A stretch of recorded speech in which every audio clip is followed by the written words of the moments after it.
Friends, आज आप लोग को मैं 51 से लेकर 100 प्रश्नों तक ऑब्जेक्टिव का प्रश्न कराने जा रहे हैं। पिछले वीडियो में मैं 1 से लेकर 50 तक ऑब्जेक्टिव प्रश्न करा दिए हैं।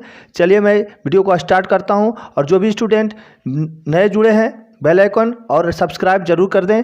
चलिए स्टार्ट करते हैं। हड़प्पा सभ्यता का सबसे बड़ा नगर कौन है? हड़प्पा सभ्यता का सबसे बड़ा नगर कौन है? बताइए। मोहनजोदड़ो, लोथल, कालीबंगा, रंगपुर। क्या होगा? मोहनजोदड़ो होगा। क्या होगा? मोहनजोदड़ो।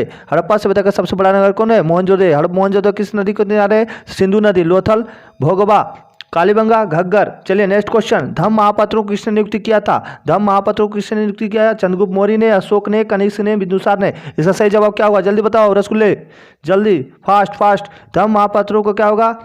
अशोक। चलिए नेक्स्ट क्वेश्चन। हिनायन और महायान संप्रदाय किस धर्म से संबंधित है? जैन धर्म, बौद्ध धर्म, हिंदू, सिख। क्या होगा इसका आंसर? चलिए क्या होगा इसका आंसर? सही होगा बौद्ध धर्म। क्या होगा? बौद्ध धर्म। किस संगति में? बौद्ध के चौथी संगति में। चलिए किस समय? कनिष्क के समय में, कुंडलवन में। नेक्स्ट क्वेश्चन क्या होगा? अकबर ने निम्नलिखित में किस अधिकार नहीं कर सका था? अकबर ने मारवाड़ या मेवाड़ या जोधपुर या चित्तौड़। तो क्या होगा इसका आंसर? अकबर ने किस पर अधिकार नहीं कर पाया? तो मेवाड़ पर अधिकार नहीं कर पाया था। चलिए नेक्स्ट क्वेश्चन देखते हैं। नेक्स्ट क्वेश्चन है, निम्नलिखित में कौन मुगल बादशाह आलमगीर के नाम से जाना जाता है? बोलिए। जहांगीर, शाहजहां, औरंगजेब, बहादुर शाह। तो इसका सही जवाब क्या होगा? औरंगजेब। इसे हम लोग आलमगीर के नाम से भी जानते हैं, इसे हम जिंदा पीर के नाम से भी जानते हैं। और औरंगजेब 1707 ईस्वी में इसकी मृत्यु हो गई थी। चलिए नेक्स्ट क्वेश्चन देखते हैं। अर्थशास्त्र और इंडिका किस राजवंश के विषय में जानकारी मिलती है? मौर्य वंश, गुप्त वंश, कुषाण वंश, सातवाहन। तो इंडिका के किस वंश के? तो मौर्य वंश के का जानकारी मिलता है। इंडिका किस पुस्तक किसने लिखा था? मेगास्थनी ने लिखा था। किसने लिखा था? वास्तु का संबंध किससे है? तो जैन धर्म, बौद्ध धर्म, ब्राह्मण धर्म, ईसाई धर्म। क्या होगा इसका सही जवाब? जल्दी बताइए। इसका सही जवाब होगा बौद्ध धर्म से संबंधित है। चलिए नेक्स्ट क्वेश्चन। एलोरा का कैलाश मंदिर का निर्माण किस राजवंश ने कराया था? बोलिए। चोल, पल्लव, चालुक, राष्ट्रकूट। एलोरा का कैलाश मंदिर का निर्माण किसने कराया था? तो राष्ट्रकूटों ने करवाया था। क्या किसने करवाया था? राष्ट्रकूटों ने। बाबर की आत्मकथा की क्या नाम है? बाबर की आत्मकथा का क्या नाम है? बाबरनामा, तुझे के बाबरी, कुताबुल हिंद, रहेला। क्या होगा इसका आंसर? बाबरनामा की आत्मकथा का नाम है बाबरनामा। और ये किस भाषा में लिखी गई है? तुर्की भाषा में। खुद बाबर ने लिखा था। चलिए नेक्स्ट क्वेश्चन। आयने अकबरी नामक प्रसिद्ध ग्रंथ किस रचना है? अबुल फजल, अकबर, फैजी, अब्दुल रहीम खान खान। तो इसका सही जवाब हुआ आयने अकबरी के नामक किसने लिखा? अबुल फजल ने लिखा था। चलिए रसगुल्ले 61वां प्रश्न का जवाब दीजिए सभी लोग। और पहले चलिए बताइए। पानीपत का प्रथम युद्ध किस वर्ष हुआ? 1509 ईस्वी, 1526 ईस्वी, 1556 ईस्वी, 1761 ईस्वी में। इसका सही जवाब क्या होगा? 1526 ईस्वी में। किसके बीच? और बाबर और इब्राहिम लोदी के बीच। बाबर इसमें क्या हो गया? जीत गया था। चलिए नेक्स्ट क्वेश्चन है, पानीपत का प्रथम युद्ध किस वर्ष हुआ था? पानीपत का प्रथम युद्ध किस वर्ष हुआ था? यही क्वेश्चन है, अभी बताएं। चलिए 62वां प्रश्न देखते हैं। विजयनगर का महानतम शासक कौन था? वीर नरसिंह, कृष्णदेव राय, अच्युत राय, सदाशिव राय। जिसका सही जवाब होगा विजयनगर का महानतम शासक थे कृष्णदेव राय। कौन थे? कृष्णदेव राय। चलिए next question. Vasco D gamma कब भारत पहुंचा था? 17 मई 1498 को, 17 मई 1598 को, 17 मई 1498 को। तो इसका सही जवाब क्या होगा? सही कमेंट कीजिए जल्दी। तो इसका सही जवाब होगा 17 मई 1498 को। कहाँ पहुंचा था? कालीकट पहुंचा था। कौन? Vasco D gamma. गोपुरम का संबंध किससे है? तो गोपुरम का संबंध है किससे है? तो गोपुरम का संबंध है किससे? मंदिरों से। किससे है? मंदिरों से। आयने अकबरी कितने भागों में बांटा गया है? चलिए बताइए। 2, 3, 4, 5। क्या होगा इसका आंसर? 5। कितने? आयने अकबरी कितने भागों में? 5। औरंगजेब ने अपने जीवन का अंतिम भाग बिताया था कहाँ? पूर्वी भारत, पश्चिमी भारत, दक्षिणी भारत, उत्तरी भारत। क्या होगा इसका? दक्षिणी भारत। कहाँ बिताया था? दक्षिणी भारत में। चलिए नेक्स्ट क्वेश्चन। शेख मुइनुद्दीन चिश्ती का दरगाह स्थित कहाँ है? आगरा में, दिल्ली में, अजमेर में, फतेहपुर सीकरी में। क्या होगा इसका आंसर? मुइनुद्दीन चिश्ती का दरगाह है अजमेर में। कहाँ? अजमेर में। 2.5 दिन का झोपड़ा भी कहाँ है? अजमेर में। चलिए किसने बनाया था 2.5 दिन का झोपड़ा? जल्दी करके कमेंट दीजिए, बताइए किसने बताया। भारत में रेलवे का शुरुआत कब हुई? भारत के रेलवे की शुरुआत कब हुई थी? 1753 ईस्वी में, 1973 ईस्वी में, 1853 में से इनमें से कोई नहीं। क्या होगा जवाब? इसका सही बताइए। इसका सही जवाब होगा क्या होगा 1853 ईस्वी में 16 अप्रैल 1853 ईस्वी को। जलियांवाला बाग हत्याकांड किस वर्ष हुआ था? 1919 ईस्वी में, 1920 ईस्वी में, 1921 ईस्वी में, 1922 ईस्वी में। इसका सही जवाब क्या होगा? जलियांवाला बाग हत्याकांड को कब हुआ? 1919 ईस्वी में, 13 अप्रैल 1919 ईस्वी को। गेटवे ऑफ इंडिया का निर्माण कब हुआ? 1910 ईस्वी, 1912 ईस्वी, 1911 ईस्वी, 1914 ईस्वी। क्या होगा इसका सही जवाब?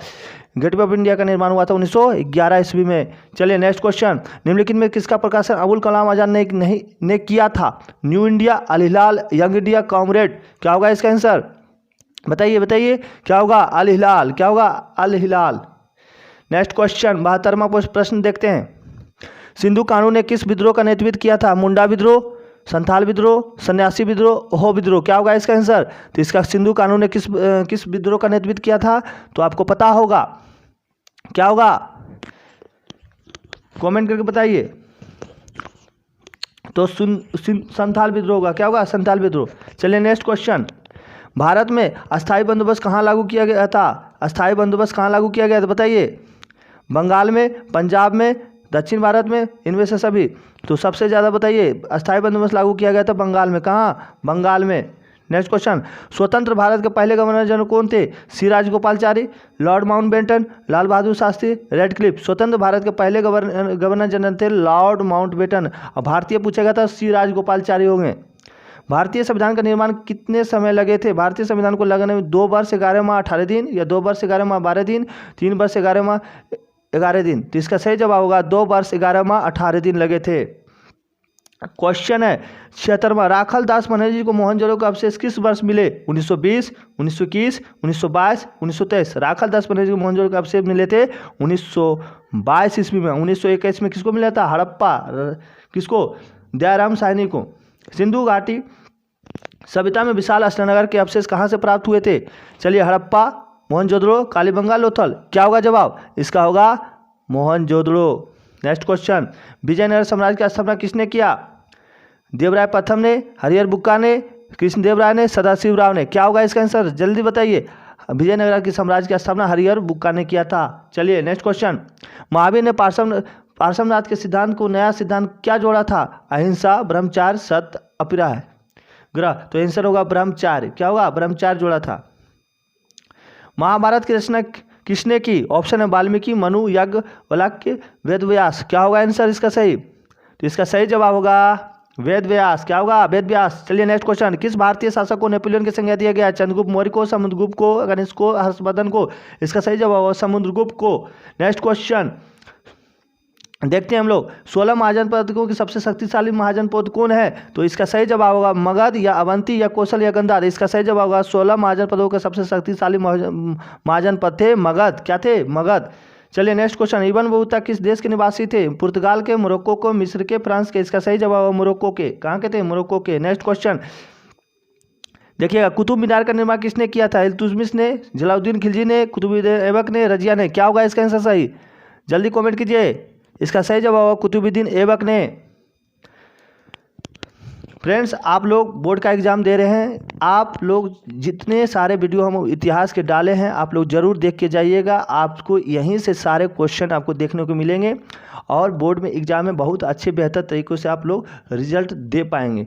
आप लोग 90 से कम 90 प्लस लाने का कोशिश करिए। अब 5 दिन से 7 दिन आपके पास 7-8 दिन बचे हैं एग्ज़ाम में। आप लोग ज़रूर से ज़रूर प्रयास करिए कि जितना से जितना आप वीडियो को देखिएगा उतना आपको याद होगा और एग्ज़ाम में अच्छे तरीके से आप क्वेश्चन का आंसर दे पाएंगे। चलिए स्टार्ट करते हैं। हम लोग हैं उत्तर भारत में भक्ति आंदोलन 50 में क्या होगा? कुतुबुद्दीन निर्माण किसने शुरू किया था? तो इसका आंसर होगा आपका कुतुबुद्दीन ऐबक। उत्तर भारत में भक्ति आंदोलन का प्रारंभ किस संत ने कराया था? तो रामानंद। किसने कराया था? रामानंद ने। कैप्टन हॉकिंस किस मुगल शासक के दरबार में आए थे? अकबर, जहांगीर, औरंगजेब, शाहजहां। तो इसका सही जवाब होगा जहांगीर। क्या होगा? कैप्टन हॉकिंस कहाँ किस मुगल शासक में आए थे? तो जहांगीर के दरबार में आए थे। दीन इलाही की किसने संबंधित है? दीन इलाही बाबर, हुमायूं, अकबर, जहांगीर। तो दीन इलाही संबंधित है अकबर से। दीन इलाही की स्थापना 1582 ईस्वी में। स्थापत्य कला का सबसे अधिक विकास किस कला में हुआ था? तो शाहजहां के काल में। किसके काल में? शाहजहां के काल में। भारत का अंतिम मुगल शासक कौन थे? तो इसका सही जवाब होगा बहादुर शाह जफर होंगे, बहादुर शाह जफर। मुस्लिम लीग की स्थापना किस वर्ष हुई थी? इसका सही जवाब क्या होगा? 1906 ईस्वी। मुस्लिम लीग की स्थापना कब हुई? 1906 ईस्वी में। सूरत अधिवेशन 1907 ईस्वी में। जलियांवाला हत्याकांड 1919 में। ईस्ट इंडिया कंपनी की स्थापना कब हुई थी? 1600 ईस्वी में। कब हुआ था? 1600 ईस्वी में। 1920 में कौन सा आंदोलन हुआ? 1920 ईस्वी में कौन सा आंदोलन? असहयोग आंदोलन हुआ था। चलिए, डांडी किस राज्य में स्थित है? डांडी किस राज्य में स्थित है? उत्तर प्रदेश, बिहार, महाराष्ट्र, गुजरात। क्या होगा आंसर? सही जवाब जल्दी बताइए। इसका सही जवाब होगा गुजरात। पूना समझौता किस वर्ष हुआ? पूना समझौता कब हुआ? 1934, 1932, 1939, 1942। पूना समझौता हुआ 1942 ईस्वी को। दिल्ली चलो का नारा किसने दिया था? तो आपको पता होगा, सुभाष चंद्र बोस ने दिया था। किसने दिया था? सुभाष चंद्र बोस ने दिया था। चलिए 97 क्वेश्चन देखते हैं। काला कानून किसे कहा जाता है? काला कानून किसे? रोलेट एक्ट को, इल्बर्ट विल को, वुड डिस्पैच को, बंगाल प्रस्थ को। रोलेट एक्ट को कहा जाता है। किसे कहा जाता है? रोलेट एक्ट को। 1942 में आंदोलन हुआ था। कौन सा आंदोलन हुआ था? भारत छोड़ो, किसान, खिलाफत, सविनय अवज्ञा। तो भारत छोड़ो होगा। क्या होगा? भारत छोड़ो। और चलिए नेक्स्ट क्वेश्चन देखते हैं। भारतीय संविधान के प्रारूप समिति के अध्यक्ष कौन थे? चलिए बताइए। बी.आर. अम्बेडकर, सी राजगोपालचारी, सच्चिदानंद सिन्हा, डॉक्टर राजेंद्र प्रसाद। तो इसका सही जवाब क्या होगा बताइए? तो बी.आर. अम्बेडकर, भीमराव अम्बेडकर जी थे। चलिए, भारतीय संविधान के अनुसार संप्रभुता निहित है। किस में निहित है? क्या होगा इसका आंसर सही? तो होगा इसका आंसर सही होगा क्या होगा? राष्ट्रपति होगा, क्या होगा? प्रधानमंत्री होगा, या न्यायपालिका होगा, या संविधान होगा? तो इसका सही जवाब होगा भारतीय संविधान के अनुसार संप्रभुता निहित है संविधान में। किसमें है? संविधान में निहित है। चलिए फ्रेंड्स, आप लोग को 51 से लेकर 100 तक मैं सॉल्यूशन करा दिया।